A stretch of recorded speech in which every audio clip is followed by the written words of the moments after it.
Well, hello and welcome to another episode of the Edufuturists podcast. It's great to be back with you. As you can see, we have a fellow Northerner. You might not be making out a repeat guest, a friend of ours, someone we've known for such a long period of time. Put Matt Northerner. Jessop, absolutely a proper Northerner who doesn't sound Northern. He sounds too posh to be Northern.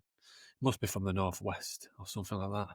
Who knows? But like a leafy suburb or somewhere that's got loads of lakes and all those kind of things. We'll dive into all of that and we'll explore it. And we'll go into rabbit holes and we'll talk about it. I'm not going to do the introduction. Matt can introduce himself better than anybody. But the reason we want to kind of bring Matt on is the perspective of education leadership, but also that need to change. And if you've seen anything that I don't have the conversation, been privy to the school, seen the school, what the school does, all Matt, but also those little provocations and those challenges that Matt gives himself, his organisation, his educators that are in there, his learners, but also the need for systemic change as well. So, Ben, I'm not going to even ask you how you are because I already know you'll be absolutely grand, mate. Matt, how are you doing? I'm good. How are you? Yeah, absolutely. Yeah, it's good to How have are you you back on. too, I should say. Yeah, we're good. We are riding the crest of a wave. We are loving life. Life is full. We like to say full rather than busy because, as we discussed backstage before we started, everybody is getting busier and busier, and busy becomes a negative word, and it is challenging. But actually, we do this on top of everything else because we want our days to be full and we love it. So, Yeah.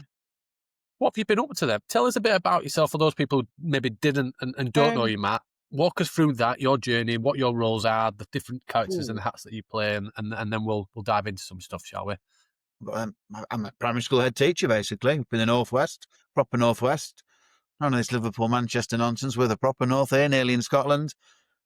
Lake District, so your little dig there. I got that. We are about 10 minutes from Windermere, to be honest, and 10 minutes outside of Kendal.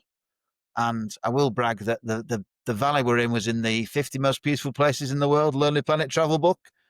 I remember the locals being furious because we'll get bloody tourists coming here now, and all that sort of thing. But it is a gorgeous area.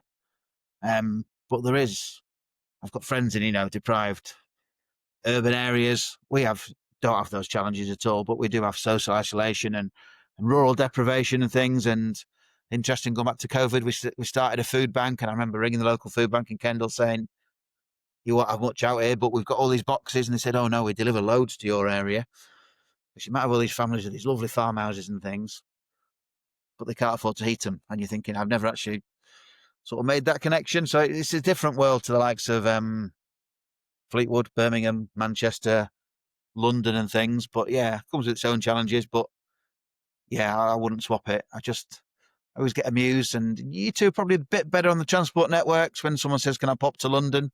And I'm like, no, I can't pop to London. No, it's I tend to drive when I go. I tend to drive to Luton or Hitchin or something, leave the car and get the train in. But there's not a lot of public transport up here. But as a school, that's quite nice. But then we've found things recently, like we come down to the vet show, bring the kids to the vet show, so we're driving a minibus.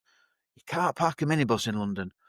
I had this at Greenwich last year at the big park by the observatory. Police were really helpful because there's a coach park and there's a car park, but you're not allowed minibuses in the car park. So the police actually got in touch with all these wardens to arrange for us to leave the minibus in the coach park. And you just think it's surreal that nobody's ever thought of minibuses.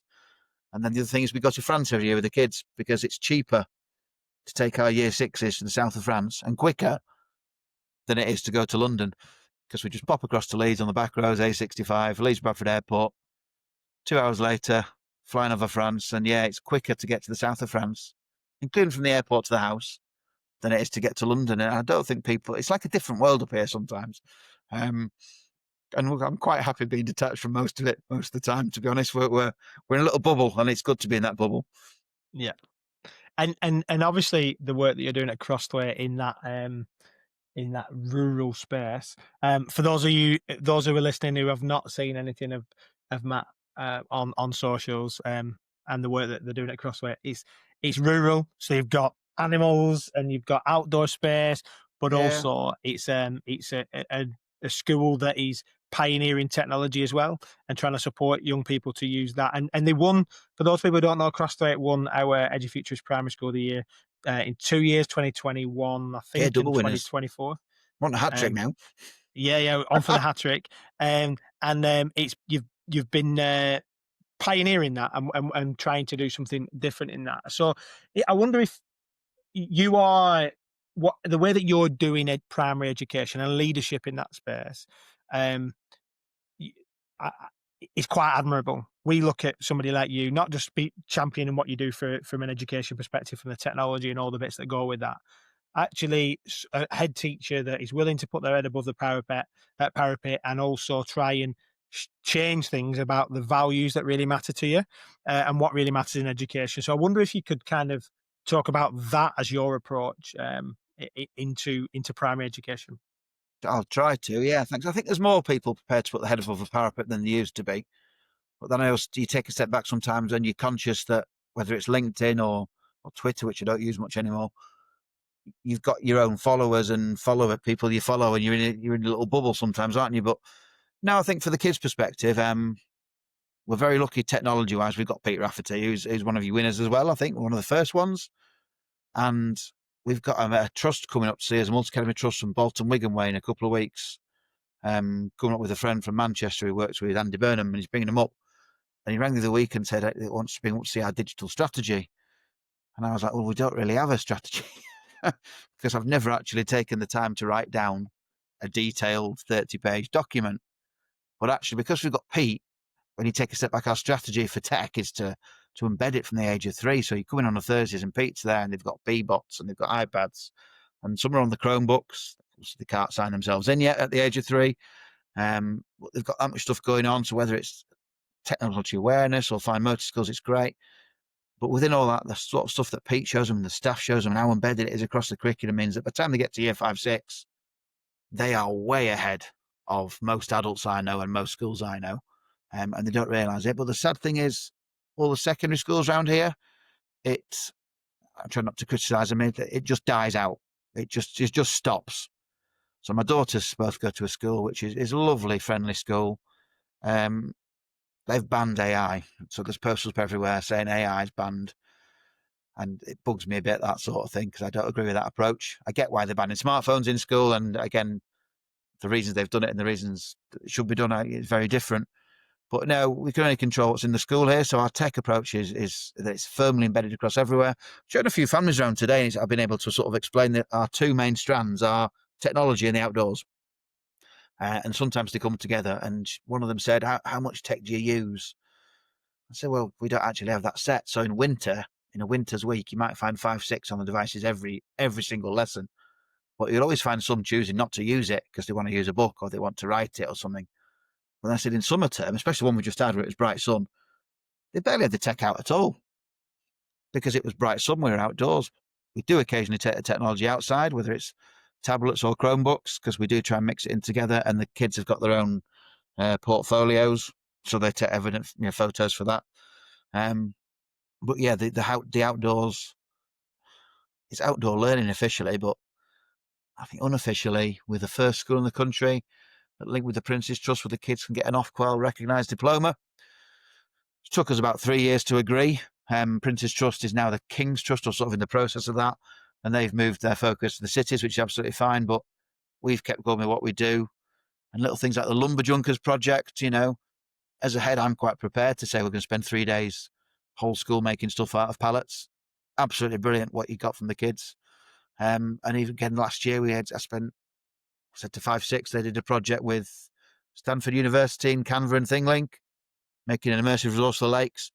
They had 8 days dedicated to it. So we actually gave them 8 days and they led it. We just stepped back and sort of facilitated it, and staff fought over which staff were going to drive them to the Michelin-starred restaurants for the tours and the tastings, which is tough. But yeah, it's outdoor learning, tech, it's all innovative. And I think what stuck out to me was Ofsted came in 2023. They couldn't report on it. And that's what I keep going back to with education technology. Until actually Ofsted inspect it, and it's something that schools have to do, then, well, schools aren't going to, because the accountability isn't there. And the funding's not there. It's, as a small school, we've got a big advantage. We can actually, less children to pay for things for, but a big school starting off now to get 500 devices, if they've got an infrastructure. That's a hell of a commitment with no money. It's really interesting, and also because I was in, I think it was in the summer, and we were, I was in part of a conference around potentially change, and some strategies, some implementation, some guides, all of those kind of things. And I think the real element of that was they were measuring the UK, and they put some metrics up of this is where the US is, this is where the UK is, and we looked at these two metrics and everything else.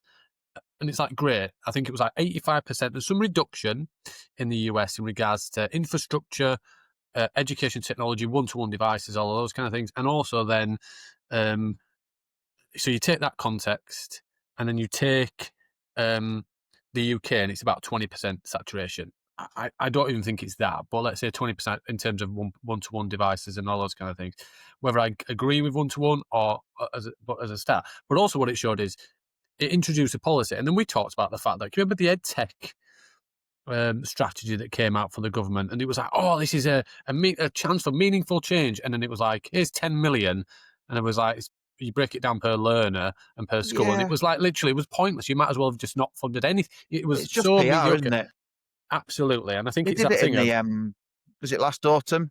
They released AI for tools for teachers and some funding, and it was I can't remember if it was 4 million or 16 million. And you think there's no point to this if the school has got no infrastructure, no wireless, and the staff haven't got devices. There's no point to this whatsoever. It was just ticking a box. and a lot of the money would then be generated to higher education to do some PhDs and some master's studies and all this other stuff, and then some other bits. And I was like, and also that it was funding a new AI functionality thing that I was like, that already existed. I was like, I don't understand why they're recreating it. I get that we want to kind of decentralize it and take it away, but decentralize it and making it created by government isn't really decentralizing it away from the big tech. You're just putting it with under a different banner. It's still centralized, isn't it? Big tech's a big one to come back to, I think, isn't it? Because I'm increasingly wary, I think, of big tech and things, and they've obviously got vested interest. But your US thing's interesting because I think the Department for Business and Trade a couple of years ago sent me something about Kazakhstan, which is oil-rich country, I think, generally speaking. In the space of 1 year, they'd got the stats for schools that were on hyper-fast broadband and staff that were actually trained in education technology. I don't know what the training was. And it had gone from like 0 to 100% in the space of 1 year because they'd invested it. But the kickback, the payback for the economy for every dollar they'd spent was something like $16. It's the same for the UK. Whether you look at World Economic Forum reports or government reports or CB, what's it called? I can't remember, Federation of Small Businesses. They've all done reports, and for every pound you invest, the long-term return is 8 to 10 to 12 to 16 pounds. So it's an absolute no-brainer to me why you wouldn't do it. But then I don't work in government, and I'm not beholden by my donors and social media companies and mainstream media and things, am I? So You're not. I wouldn't want to be. I couldn't do it. No. And let's step into that then. Obviously, we've talked about the school and the context and the way that you deliver the values, the technology a little bit, and those kind of things, which is great. But then also, how does that cascade? You are aware of, as a leader and a head teacher of a school, you have some positives and some strengths, but also some challenges as a rural school, as you've said. Like, there's absolutely those people that think, well, there's only got so and so, there's many different challenges in regards to mixed classes and all those kind of things in real education. The dog's jumping up. Let me just get it down. But then it's also so what, from an education leader, do you see the cracks in the system, and how wide are they really? Not from the outside view, from somebody that's in there that works with other schools, how do you feel about that? Like, what are the cracks, and how wide do you think that, and are they gaping, and are they growing in terms of this underfunding and everything else from your individual perspective? And it's only your opinion. Oh, blimey. That's you can't escape the funding issue, can you? Schools are underfunded. SEND underfunding is a national scandal, but it's not going to get addressed properly. The government will try and address it with things like children should be in mainstream, make more mainstream, more SEND friendly, which, might work for some. But I suppose in respect, the accountability system is part of the issue in education. You've got SATs, which are absolutely bloody useless, let's be honest. They're no use to me. They're no use to the school. There's no use to the kids. The kids don't really focus on them, and the parents aren't interested. The secondary schools don't even always ask for them. And yet, across the country, schools are understandably terrified of getting bad SATs results, because Ofsted, which is another accountability stick, will come in and they'll be used, that sort of thing, to judge you. So you've Well, got no, the they're not funding judging now. issue. They're giving colours. It's completely different, Matt. Did you I've not see actually it? got him. I've got him coming in a couple of months. The big boss man from Ofsted coming to visit, so he's going to give us a chance to ask him questions. So that'll be quite interesting. But I'm a bit uncomfortable with it as well. I don't. I've got to think there's got to be accountability. I've come across schools, and we've all seen schools nationally with no accountability. People would take the mickey. Things would go to pot. So, I don't think the accountability is right with the new framework. From what I've read, and I did a post a while back about, if you're going to use colours, you may as well use emojis. And you think it literally is that laughable. Instead of using red, yellow, and green, let's have a smiley face and an angry face and a confused face. Maybe rather than using a word, maybe give them numbers, like the government have done that recently with exams or anything like that, or GCSE. It's a craziness of it anyway. So, so funding, absolutely, but funding the gaps. I mean, the technology, the gaps between EdTech. If you look at skills of the future, there was a UNICEF report came out. Was it recently or was it January? I can't remember. And I've read that several times now. Actually, AI is in there and technology in there, but actually joinery and building was one of the top 5. And if you live where I live or where we work, if you can get a joiner or a plumber, or electrician or a builder, you've done really, really well to find one. And what really bugs me is that in this school, we do the lumber junking and things like that. And we do the hands-on stuff outside, as well as the technology. And you can put them together using things like Newark. You can sketch things and make it into a CAD drawing. But then they go to secondary school and you've got the same problems, the focus on Ofsted and Progress 8. And my daughter's secondary school parents' evenings where they say from GCSEs, they don't know what to do with me because they say she's on for a 7. I said, I don't care. I couldn't give a monkeys about GCSEs because there's no alternative. They don't do much else. There's no alternative. And we see kids year on year that leave here that are brilliant at joinery and gardening and whatever. And because of the area they're from, that's what they're going to go into. They're going to go into farming. They're going to go into hands-on. But they've got to sit through 5 years minimum of secondary school. And they're often neurodiverse. They might have support. So, some of them have got full-time support because they're not nasty kids or naughty kids or whatever you want to phrase it as. Nasty is a really bad word to choose. I wish I hadn't said that. Naughty, whatever they're perceived as, naughty kids. Disruptive. They're not disruptive. Yeah. They're not challenging. They don't go to a private independent school. So they're just sent with the TA to a secondary school, and they're going to sit there bored stupid for 5 years. And you just think there needs to be an alternative. I think the figures back it up, don't they, Stephen? Like you've got 60% roughly past the GCSEs by the criteria we set, and 60% roughly past the SATs in terms of meeting all standards across reading, writing, maths, whatever. And you think that essentially means we're setting up 40% to fail. We discussed this at a conference recently, me and Ben, and we shared that. And I was like, the narrative every year on the news is best top grades gone up again. But and I'm having a conversation with somebody. We've changed the mark scheme to make it that it just does. I said what? I said, but you do know that they're failing 40 a year? No, they can't be. That won't get away with it. I said, here you go. Here's the results. And they went, what's the system actually allows 40? But then it's interesting. When you look into that, you think of that 60% who pass, for want of a better word, and I hate the fact that the rest are labelled, and they perceive it to be labelled as well. How many of that 60%, if there was a proper alternative to that traditional pathway, which is still relevant to some, I'm not one that says abolish it because GCSEs, FE, HE, there's a relevant pathway. How many of that 60% would also choose an alternative curriculum, which is actually soft skills? I wish there was a better word than soft skills. Human skills, life skills. Because I've spoken to businesses around here that have, got big, GlaxoSmithKline, BAE, croppers, 100 million ton paper mill turnover. They are not remotely interested in GCSEs. They want people that can actually got critical thinking. They can actually think for themselves, a bit of initiative, that can communicate, that can actually, independent teamwork skills, all sorts of soft skills. Environmental stewardship comes up a few times. And actually, secondary education touches upon them, and that's about the best you could say. It doesn't actually do. I think there's a natural sciences GCSE or something being launched now, but can you get the staff at secondary now? Do the kids get the choices at secondary now? And you just think, not only are we failing the kids, let's say 40%, but it's much higher than that. We're actually failing the SMEs, we're failing the big businesses, and we're failing the economy. And you think, when you look at that alongside that whole, if you invested this, I think Pearson's report, 1.3 billion would get all schools up to standard in terms of infrastructure and devices and training. If you invested that in the economy, and in 10 years' time, you're getting 16 times that back, and you're actually creating workers for these businesses to thrive. I just cannot get my head around politicians not. It's just a no-brainer to me. The challenge is, and we had Mick Waters, Yeah. and we've had Professor Tim Brighouse on, and all of those individuals, and that the book is a big book, and their conversation is, the reason it being is it's run by accountants.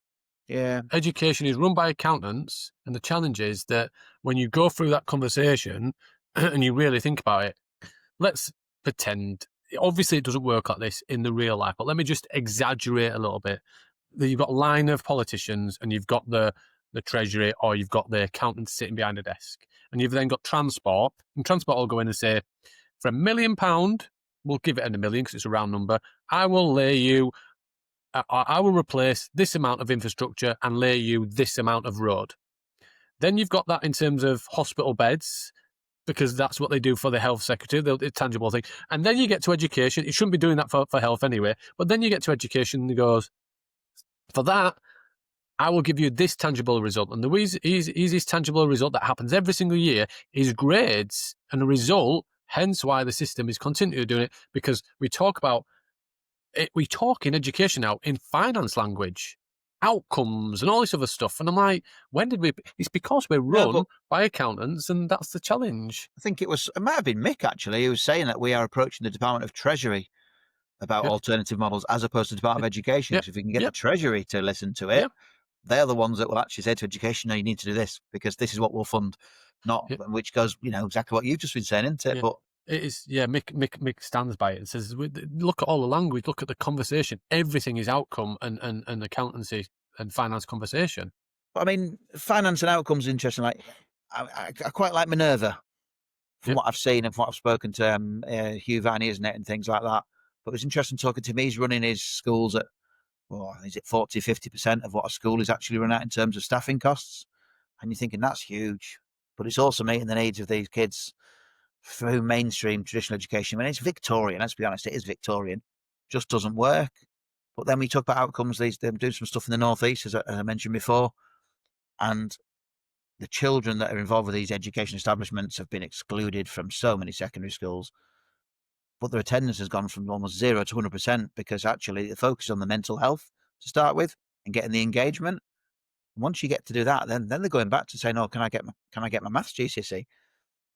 But the outcomes for these schools are not test results and league tables. The outcomes actually are happy kids that actually attend school. But I don't know. You look at the evidence of 1.28 million persistent absentees.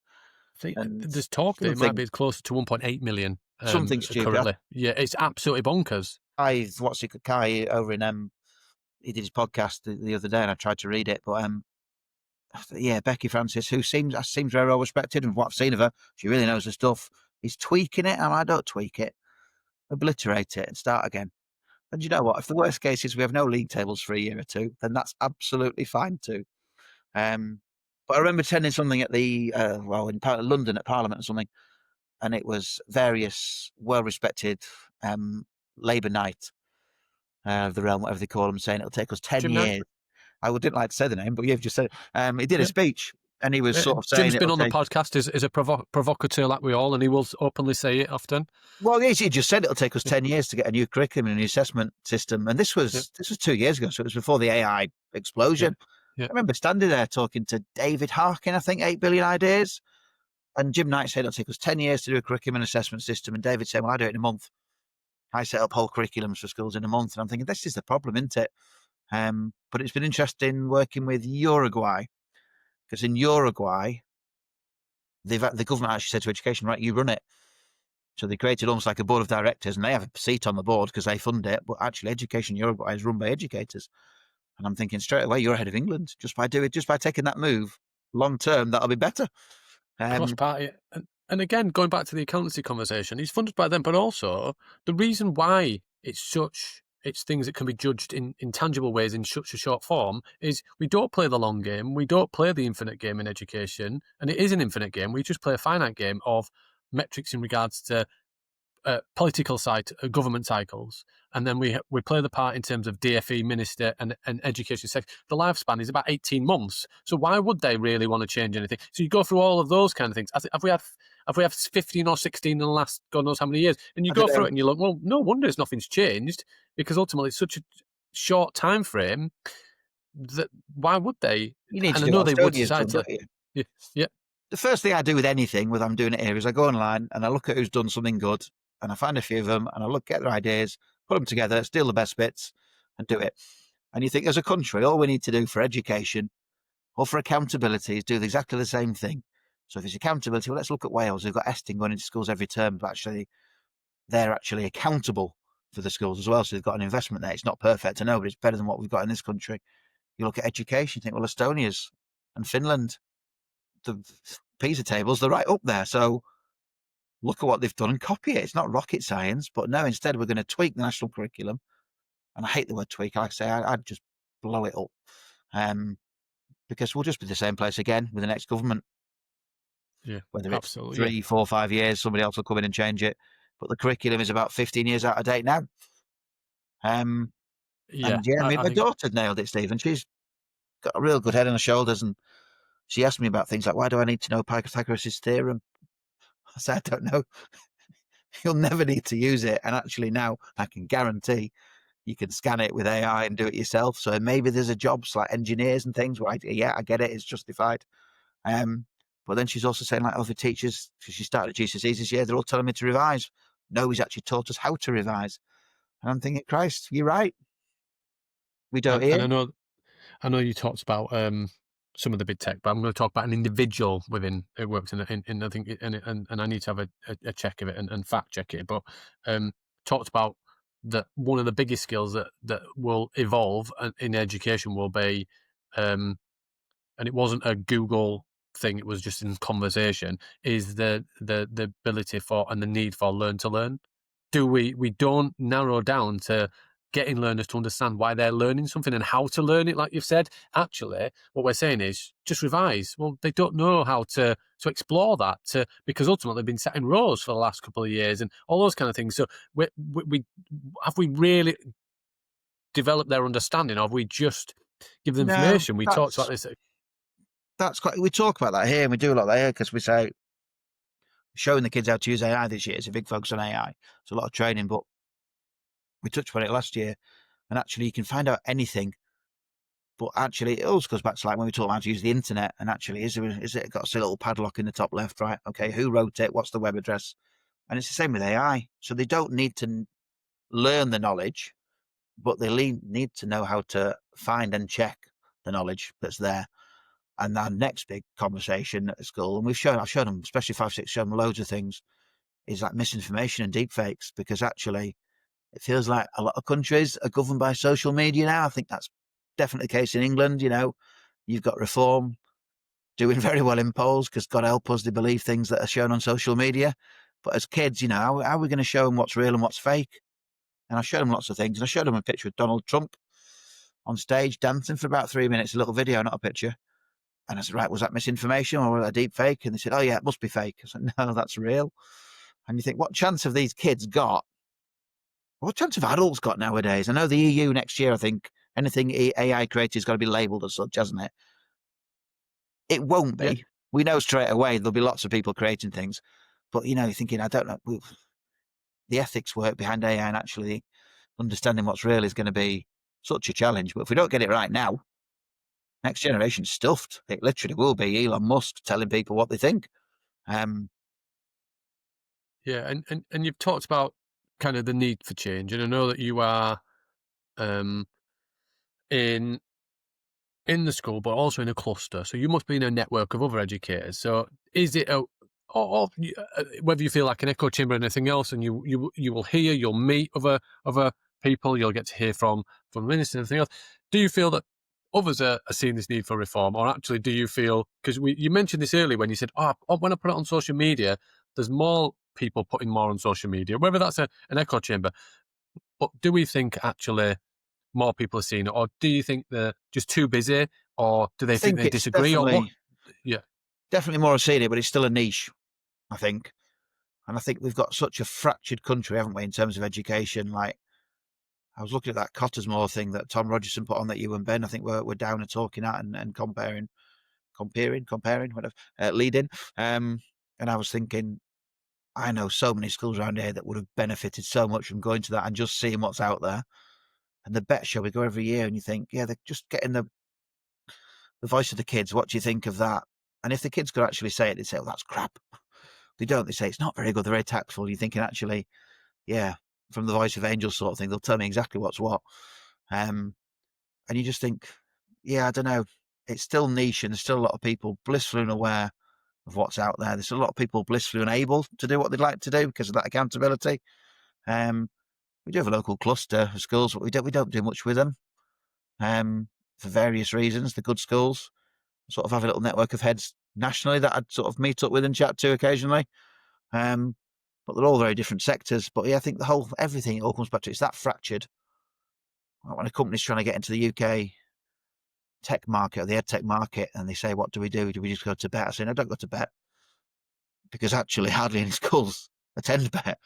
There's 50, 100 schools go to Bet every year, maybe, if that. I don't know. It's probably a few times more than that, but it's a small percentage of the 25, 30,000 in the UK.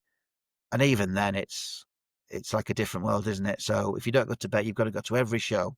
You've got to go to every Matt. You've got to go to every LA. And even then, you are going to miss 3/4 of the schools in the country. So how do you get into such a fractured system?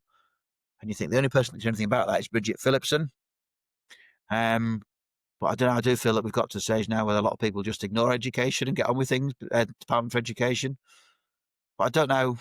Yeah, the gaps are all getting bigger. I don't know how you address that. It's like the government. I think we've had 15 years of Tories, Conservatives, and I have no political affiliation. I think they're all bloody useless, if I'm honest. But I couldn't do the jobs as well. 15 years of the Tories decimating every public sector, and it really is absolutely decimated. And you think, actually, we really need 15 years of somebody investing to reverse that, and we're not getting it. Labour are trying their best with no money, but how long are they going to last? And I don't know. So I think education, when I see a parent came in today and said, which secondary school should I go to? And I always say around here, the good schools, you can't really lose, you know. So, but have you thought about online and her hybrid? Because your lad is really hands-on. He's not going to get anything of that at secondary school. And they look at me like I'm mad. But genuinely, I think hybrid schooling is the future. It's a really interesting thing, and it's that me and Ben talk about often, that one size fits all is one size that fits none. It fits nobody, because ultimately they put them into that category and everything else. These are good schools, like Ella and my daughter's just out of year one. Ollie goes, my youngest, Ella is 5, year one. Ollie is 3 and in the nursery in the same school. Great school. Really nice teachers doing their best. They've just brought a new head in. All great. Absolutely not a problem. Love the school. Love the approach. It's in the middle of the council estate. Absolutely loved it. And because that's where I'm from, and I absolutely think that it's a real mix and a hodgepodge of... It's just outside, so I'm a little bit out. I'm about 20, 30 minutes outside of Leeds, so in Pontefract. Okay. So yeah, it's a really, really nice school and everything else, great. But then you just look at it and you just think, I don't know, it's just such a... I don't know. They're nice school, but then in my head I'm thinking, but I think Ollie and Ella would thrive in online. Ella is this year, I don't know whether it's because she's had such a long time off and the transition in, she's not liking school. She doesn't want to go to school. It's a real challenge for her first year one, and she's 5-year-old and she's saying, I don't want to go to school, Dad. And I'm like, wow, okay. Yeah, and it's and she's a great kid. She's rebellious, she's tenacious, she's courageous, she's impatient, all of those kind of things. And maybe it's that. The teachers are doing a great job with the numbers and the funding and everything they've got. And like I say, it's a good school and she's got good teachers, nice teachers. But I jumped on a parents' evening when she was in reception and everything else, and I got 15 minutes. So when they time it and literally cuts off, it annoyed the heck out of me. Secondary does it 3 minutes per teacher, and the last one they said, and you've got 9 slots. And we were like, well, we've got 12 teachers. Yeah, pick your 9. It's like, are you kidding? Yeah, so I was on that, and then by the end, I just said, "Oh, just before I go, can I come in and see you tomorrow? I just want to have a conversation about some stuff with Ella." This was, like I said, back, earlier this year, but last academic year's reception. So I just said, she said, "Oh, what do you want to talk about? Phonics?" I said, "No, absolutely not." I said, "Let's talk about compassion, kindness, all these kind of things." And like I said, and they were like, "Oh well, I think Ella." I said, "Great." I said, "Don't give me grades and everything else. Don't give me ratings. Just tell me about Ella. Is she kind? Is she understanding? Kind of things. How do we do?" And I spent probably half an hour with them after, and the teacher gave them, but they're stretched and everything else. But then you look at it and you think, right, well, actually, at certain times, Ella might want to do it online on certain days, and she wants to do this, and I think I was going to say pick a mixed education, but I think online education, hybrid education, a variation is such a need now. We called out 1.2, whether it's 1.2 or 1.8 million. There's Yeah. so many learners that are disengaged in education as a whole from the start point. Then you take out 40% of the it's a massive matrix, and it's clearly just not working. I just think you could do so much better with the money. And I did a lot of research into voucher systems around the world that have been used currently and in the past. America are And trialing in quite a few states. yeah, well, microschools in America are taking off big time, where families are Yeah. literally taking the vouchers, and 5 or 6 families in a cul-de-sac, if you like, are literally educating the kids. And you think, Yeah. when you take a step back and think, you think actually those kids are probably going to come out well-rounded with a much more relevant range of experiences that will take them straight into, you know, jobs and things that they'll actually enjoy as well, but they don't have to go to school for 9 o'clock. But yeah, it's not going to get any better, is it? It's the gaps are all getting bigger. But the government daren't, I think, is that basically, I'd love to see a government minister say, do you know what? Sod it. We're going to do vouchers, and you can use it at registered provisions for online and hybrid at all ages. I mean, phonics as well. Phonics does my head in. There's a bloke does sketches on it about this word is ear, and he puts the word "but" in front of it, and somebody says, okay, so it's beer. No, that's bear. Okay, put the foot inside. Well, that's fair. No, that's fear. And you're thinking, and I walk through the classes sometimes, and the staff are brilliant here, and I've never taught phonics, and they're teaching the kids the different sounds. I think, how the hell these kids I supposed don't to? get it as a parent, I'll be honest, and I'm probably going to be absolutely hammered for it. I, as a parent that have been in education for 17 years, do all of this work, I'm like, don't understand phonics. Don't understand it. Well, I never And learnt also, it, and I'm all right. yeah, I So was I going to think, say, like, there's so much stuff. but I think what gets me is that it's not the phonics so much, is that actually it's the only approach. So we had a kid here with a full-time EHCP, and at the end of year 5, he had a review, still really poor reading and writing, brilliant kid in other ways. And we said to the head psych, because the EHCP came back, 1-to-1 daily phonics. We said, look, we've done this for 6 years upwards. It's not working for him. Can we try something else? No, just give it one more year. And you're thinking, this kid must, as soon as he sees phonics session on his timetable, his head must be blowing up. But it's just another example of this one-size-fits-all nonsense, isn't it? But I mean, grammar, I got slated in the Daily Telegraph by about 500,000 people last year because there was a grammar question, and it was underline the subordinating conjunction and circle the coordinating conjunction. And you look at the question thinking, I haven't got the faintest idea, yet we're trying to teach kids to do it. And then you think, what the hell would they ever need to know this for? And it's Michael Gove decided that it was a good thing to do. What's a modal verb, kids? Don't know. It's would, could, and should. You might have to identify it at some point. But we already know what they are. So yeah, but now you know they're a modal verb, and in the test you might have to circle one. And you're thinking, what a nonsense curriculum aspect. Another thing should just go. Yeah, nouns, adjectives, verbs. Yes, I get it. Building sentences, creative writing.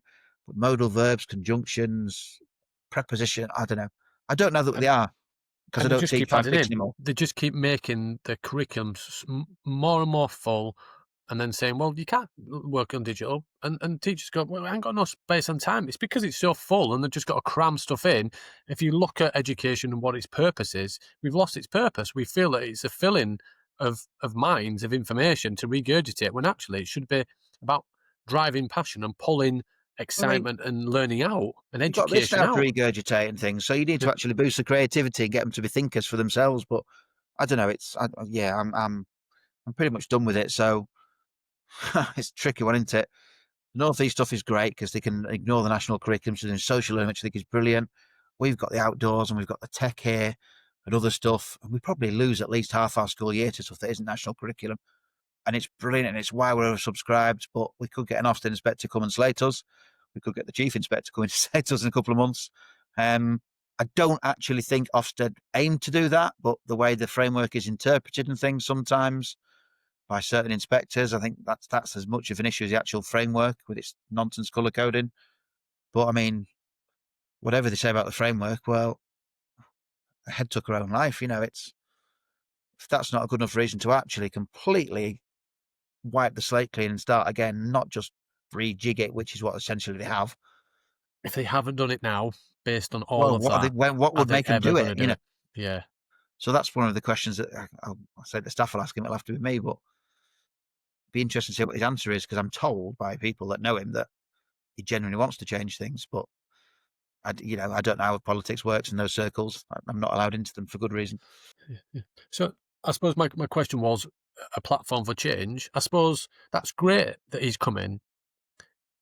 Do you feel that's enough? Are you going to do because you're mindful for your role, your school, you've got responsibilities and everything else, and I think all of the heads. So when individuals come in, your platform for change is to influence and ask those questions and everything else. Do you feel that has enough opportunity to reform and change if everybody was to ask the same questions, or is it just maybe a really tiny stone drop into a I think it's a vast tiny ocean? stone. Yeah, I think we have not got much of a platform, and the school hasn't, and we're quite happy, to be honest. I looked at the panels that Professor Becky Francis put together, and you look at the panels that the DFE put together, and you think, yeah, there's a few good people on there, but generally speaking, it's the same names that have been there for 5, 10, 15 years. Well, actually, if you're in business and something was done the same way for the 5, 10, 15 years and it was stagnated, you'd be fired because you're not doing your jobs properly. So why do we keep listening to the same voices and allowing the same people on the same panels?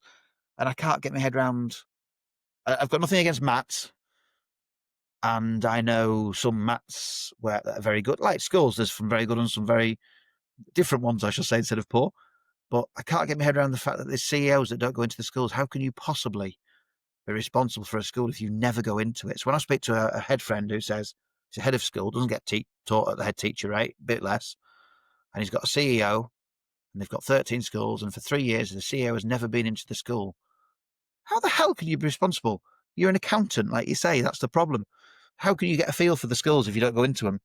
And don't tell me data, because data's nonsense. And that's the nice thing about the North East stuff. Their outcomes are these kids happy? Are these kids attending? Are these kids engaged? Yes, it's have they got AQA awards and are they getting GCSEs? But the problem with the accountants, which is probably the best way, and the gatekeepers, as I referred to them a few times, is they just see the data, don't they? But I mean, in terms of how it's going to change, it is going to change. It's slowly changing now. There's more and more online schools. I'm not a fan of the fully online, I must admit. I do like the hybrid approach. I think there's got to be some social interaction. But yeah, people are voting with their feet. So at some point, somebody's going to have to wake up and say, actually, we have to get on board with this, so it's going to be completely out of our control. Because actually, in terms of launching your own hybrid school, England has actually got probably some of the loosest rules. Loosest isn't the right word, but you know what I mean? It's one of the easiest countries to do it in. Whereas other countries, actually, it's banned, essentially. Unless you're approved by them, you can't do it. So actually, it's going to keep happening. I'd love to see the government get on board with it and fund it rather than just token approval of things. But I don't know when it'll happen, Steve. I don't. It's very depressing, actually. No, let's not get depressed. So you've talked about it there a little bit. So would that be your vision? An opportunity to reinvest in the right places and a hybrid opportunity for all learners? Spoke to the governors about it. I've got personal sort of interests and aims, but I'd never have, do 80, 90 hours here a week. But spoke to the governors, said we need to look at this because our school, so during COVID, we offered Chris Dyson. Have you come across Chris? Yep. His school was in Leeds. I forget what the estate was called, but really rough estate. Parkland School, I forget the estate. School, but I'm just trying to think because he's now in the Midlands, is Chris? He's now a deputy CEO of, is it Create or something? And catching up with him soon, I hope. But his school lost their residential, so we said, well, come and keep in our hall. We'll charge you £1 per child per night, so it's not money making, and we'll put on breakfast for you, and you pay for the food and whatever, blah, blah, blah. And they did it for 4 or 5 years. And you're thinking, that was ace. But the kids came out from the city, and they'd never been out from the estate before, and ours are the same when we go the other way. And you think, our school is empty 180 days a year, And there's schools all over the country, whether it's urban or whether it's rural, that are empty, essentially, 180 days a year. And you think, actually, in terms of if you run a hybrid school, something like that, the facilities for you to use are already there, because schools are desperate for money. And yes, there's safeguarding issues, and yes, there's insurance issues, but actually, when you ask the questions, you can get around them. And as soon as somebody tells me I can't, it really pisses me off, and I'm going to do it, actually. So somebody says you can't have alpacas, or I've bought alpacas, what are you going to do? As long as you risk assess it, there's nothing to stop head teachers now. And I know Minerva's just paired up with a private school, I think, or independent school. Yep. It was, Yep. I forget which one it was. And you think there's nothing to stop state-maintained schools doing similar things and actually running hybrid schools using physical sites. It is very complicated by diocese and the Church of England in my case, because they own parts of the building and the LA own the parts of the land. Yep. They do. So take it out of education then. So talk about education, and then say, right, okay, for the church, have an opinion, not against the church, but if they have opinion and restricting it, and then education is rurally might be a bit different, but in cities there is vast amounts of shops and opportunities shutting down, just empty buildings. That are shutting down, that will be that they will provide at less rate or for free for a period of time, where pop-ups you facilitate. So when we say hybrid, actually they're learning online, the teaching learning is online in spaces facilitated in pop-ups and those areas of the community shutting out. We don't want to see more vape shops or anything else. Why do we want to see that? Yeah, I think it's Kendall, like that everywhere. We walked through Kendall a few months ago because the kids were doing a dance thing. I just walked through about 7:30 before it started. So it was quite quiet. And the number of empty shops blew my mind. The number of vape shops blew my mind. And you're thinking, actually, 5 years ago, it was a lovely market town full of independent shops. No, it's gone now. It's chains and empty shops. And the college has taken over a shopping centre, to be fair to the, so the council's given it a cheap rate because the shops were empty. And you're thinking, so you take that and then you facilitate, and you then say, okay, in terms of those pop-ups and those online schools, bring them back to hybrid, and you put them in them, and then what you have is, you don't have educators, you have facilitators. So the facilitators are there to guide, to support, and make sure the children are safe, and the learning is delivered by educators online completely. Well, you've got educators online, you've got platforms that you can use as well. Yep. AI, as daft as it sounds, we're looking at Darren Coxon's new one, and we're working with Darren quite a lot, and I love it. It's absolutely superb. So when we get to use it, but AI agents to support, you've got to have that human element. You can't take that out of it. So your facilitators and your teachers, but AI agents to support kids on an individual basis for specific needs, small language models rather than large language models. That's the way it's going. And I love that concept. If you can get it right and get it safe, and remove bias and things, then small language models is the future as far as I'm concerned. Yep. I'm going to wrap up, but I'm going to throw you 3 quick fire questions. Okay. So let me just make sure I've got the right ones up. And we always ask certain ones. So if you haven't been listening, it's your own fault, Matt. That's what I'll say to you. Yeah. Okay, right. So first one, if schools were judged like restaurants by how much customers actually enjoy the experience, what would change overnight? Who's the customers, the children or the parents? Whoever, both. They all come together, maybe. I don't know. Yeah, see, the children here, we ask them quite a lot, and they get quite a voice and quite a say, and there's loads that happens because they do it. Yep. The parents, generally speaking, are brilliantly supportive and on board. And sometimes I have the discussion that actually, I'm not here for you, I'm here for the kid. So I'm going to do what's best for the kid. So I suppose in this context, not a lot would be my answer, hopefully. In terms of education, I don't know, because it goes back to that whole, what's the expectations and who set these expectations of parents? Is it social media that set the expectations, or is it a genuinely interested and concerned parent who's actually got the context and understanding of what the education system's like? Yeah. So I don't know. Okay. I'm not answering that one. I haven't got a clue. What is the most dangerous myth that educators tell themselves to avoid real change? I mean, something that does matter is my answer's not quite on the ball for this, but I hate this concept that we'll start it in Key Stage 4 and that we'll do it in secondary. No, start it in primary. See these facts in The Guardian that 8% of kids have got their own smartphone. Well, that's bollocks to start with. 8% of kids might be given a smartphone, but they're coming into school, they can use a smartphone, they can use a device. And you think, actually, let's go with that. So the fact that primary kids are never considered when they talk about misinformation and online safety. No, we should be starting at the age of 3. You might get this one asked quite a bit anyway because of your role and where you work. But if a 10-year-old asked you why they have to go to school, what would you actually say? Because the government makes me make you, basically. I'm brutally honest with him, Stephen. I am. When I get into the stats revision, and I don't do it much, I'll say you need to know this because the government makes you do this grammar test. But we actually, we sit down with. I remember sitting down with some year 4s a couple of years ago, and it was part of was it the Big Listen or something, some national thing, and a bloke came in to talk to him, and we were just chatting about ideas about what they could focus on. And I said, look, when should you get ownership of your learning? And they said about now, because by year 4 we know what we like, and we know we've got to keep doing maths and English for a few more years. But actually, we also know that when we get to say year 7 or 8, we've learnt enough maths. And I thought you've got 2 year 4 girls there have got a better understanding articulated of education than most education ministers. I don't care if Bridget Phillipson went to a state school 30 years ago. It doesn't interest me. Stop saying it. Grow up, sniff your coffee, and do something a bit more innovative and more forward thinking.